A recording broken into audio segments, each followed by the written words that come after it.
Pourquoi ? Pourquoi cette intensité toujours dans ma vie ? Pourquoi diable est-ce que je me torture autant ? Quel est cet univers si particulier dans lequel je plonge quand je taille la pierre et duquel je ressors autre ?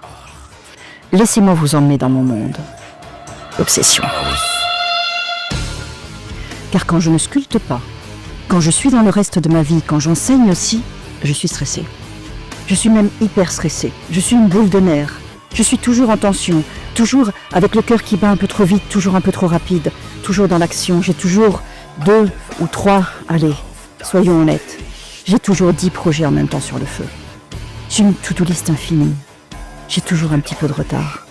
J'ai toujours les mots qui s'encoulent parce que trop vite et surtout parce qu'il faut, il manque. Obsession.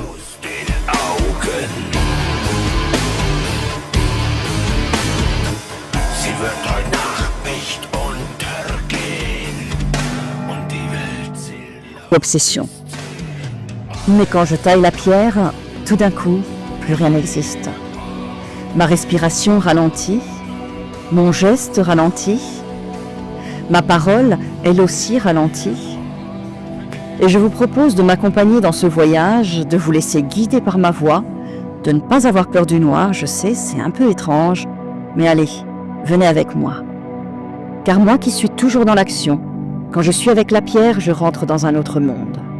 C'est un monde où seuls existent la pierre, ma main et mon regard. Le temps n'existe plus. Dehors n'existe plus. Le monde, la société, tout ça, ça n'existe plus. Mon moi égotique, émotionnel, intellectuel, tout ça, ça n'existe plus. Il n'existe plus qu'une sorte de nouvelle entité qui est moi et elle et moi, et tout d'un coup, nous ne faisons plus qu'un. Obsession.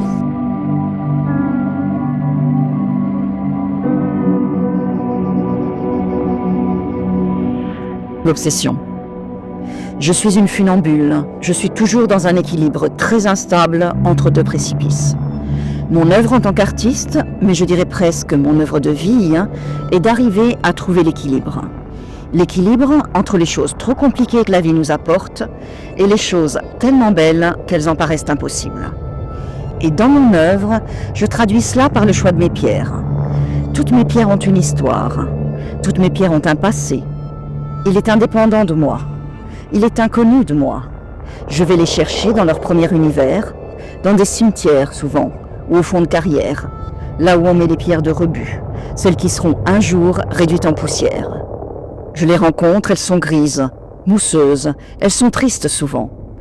Et de tout cela, mon objectif, je dirais même ma quête, est d'arriver à révéler cette beauté infinie qui était au fond d'elle, cette beauté que personne n'avait vue, qu'elle-même ne se connaissait pas, et d'arriver à faire que cette beauté ignorée, tout d'un coup, prenne corps. Obsession.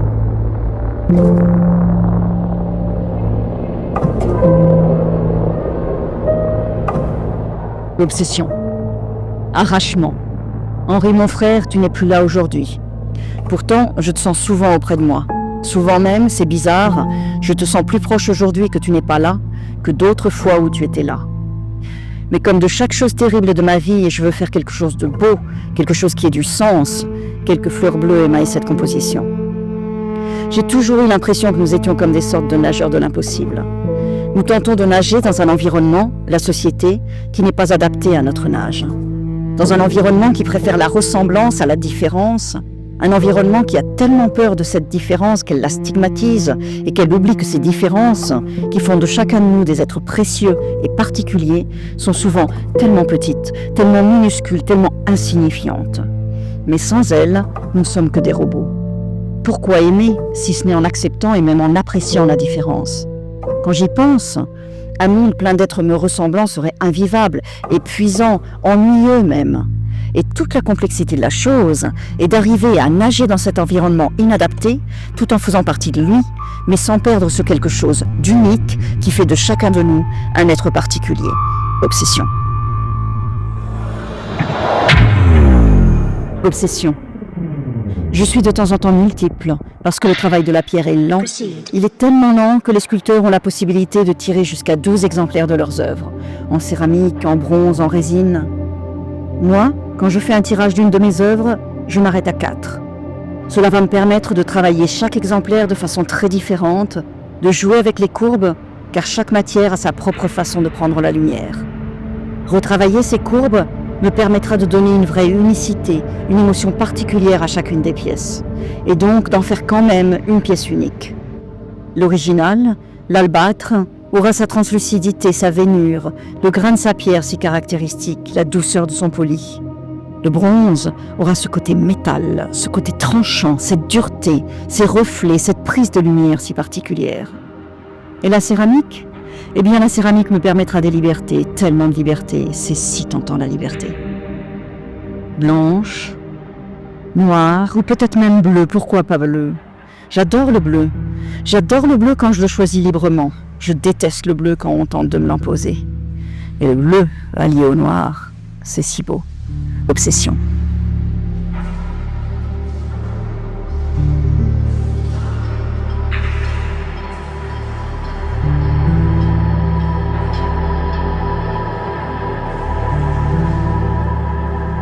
Obsession. Je suis présente, entière et authentique à l'intérieur de la pierre. Car le travail de la pierre est lent. Il impose un rapport physique, une réelle précision. Et donc, il impose une vraie présence à la sculpture. Pour travailler la pierre, chaque fibre de moi doit être ici et maintenant. Ici et maintenant car elle est plus dure que moi.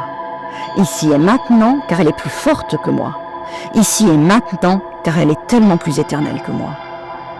Elle est cristalline. Et moi je ne suis que chair et feu intérieur. Même sur un marbre dur, il ne faut pas frapper fort, car il répondra. Il brisera ou il vous brisera. Mais il me faut être sèche et surtout précise. Il me faut être souple pour ne pas écraser la veine, être attentive pour la ressentir dans ma main à travers l'outil, et puis surtout être à l'écoute pour entendre le moindre changement dans sa musique. Car la pierre résonne, la pierre a une odeur, la pierre est vivante. Elle n'est pas juste une partie de l'œuvre. Sans elle, sans la pierre, l'œuvre, mon œuvre n'existe pas. Obsession.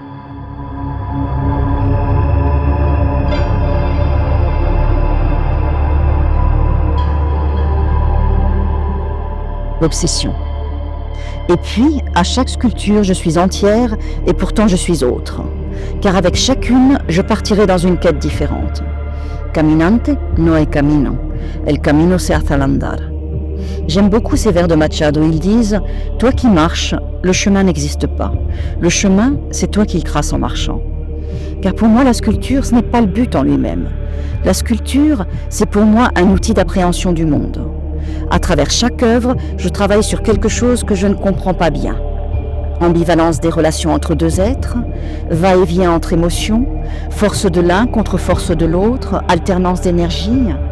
Penser au moment où le féminin domine, dressé dans une émotion d'ouverture, pleine d'énergie, cœur ouvert se laissant deviner à travers la veine, et aux autres moments où le masculin l'emportera, dans une émotion peut-être plus tournée vers l'intérieur.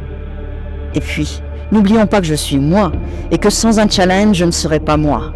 Alors pourquoi pas une sculpture mobile ? Obsession.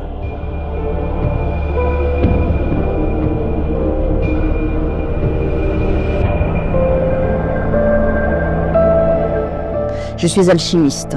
Ô toi, ma belle endormie, je cours les cimetières qui doivent être assainis pour trouver la pierre. Choisir une pierre, c'est comme tomber amoureux. Ça s'explique de façon très rationnelle, les bonnes dimensions, le bon type de pierre en bon état. Et puis, ça ne s'explique absolument pas. C'est une rencontre. Et comme toute rencontre, il y aura des moments d'incompréhension, des moments de doute, de folie, et puis des moments magiques quand tout s'allie. Et pour ça, il faut être disposé à voir au-delà. Au-delà des apparences de cette pierre qui a déjà subi tant de temps, tant de gel, tant de coups. Au-delà de la technique aussi, car il faut assumer qu'elle sera comme moi, pleine de fragilité et pleine de dureté aussi.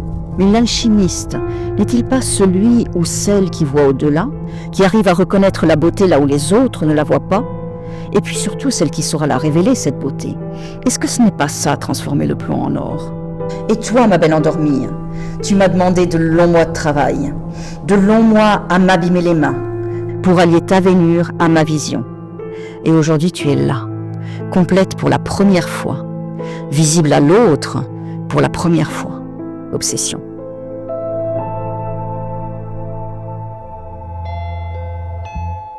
Obsession. Merci de m'avoir accompagné dans mon monde.